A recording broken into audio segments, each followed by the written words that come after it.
ඒකම ස්තූප ගොඩනගලා සිහිවටන හදලා ස්මාරක හැදුවා. මෙන්න මෙතන සිහිමතක් වෙන්න මොකටද බුදුරජාන් වහන්සේ සහ පස්වග මහණුන් වහන්සේලා සම්මුඛ වූ ස්ථානීය සම්මුඛ චෛත්‍ය මුණ ගැහුණු තැන සම්මුඛ වෙච්ච තැන සම්මුඛ චෛත්‍ය නමින් මෙතන චෛත්‍යරාජන් වහන්සේ නමක් ගොඩනගනවා.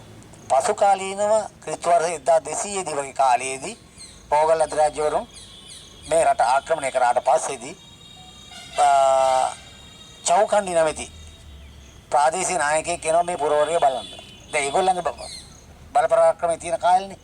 එයා එන්නේ මේ නෝර බලන්න. හැබැයි ඒ ආවට දෙමින්දකට එකපාරට බලන්න බෑ. ඉන්න මේ ප්‍රදේශේ බලපු නායකයා මොකද කරේ? මේ කොට තිබිච්ච කොටත් එක ටික කඩලා දාලා අටපට්ටම් පීඨිකාවක් හදලා අර චෞකණ්ඩි කියන නායකයාට උඩට ගිහිල්ලා මේ බර්ණස් පුරවරිය සම්පූර්ණ බලා ගන්න පුළුවන් වෙන්න තැනක් හදනවා. ඒ හැදුවට පස්සේ ඔතන ඇවිල්ලා තමයි එයා බලන්නේ.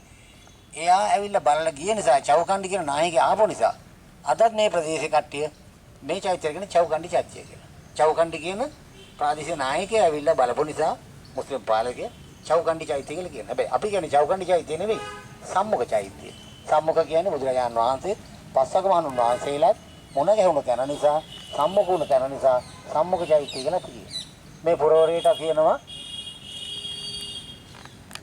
කොහොමද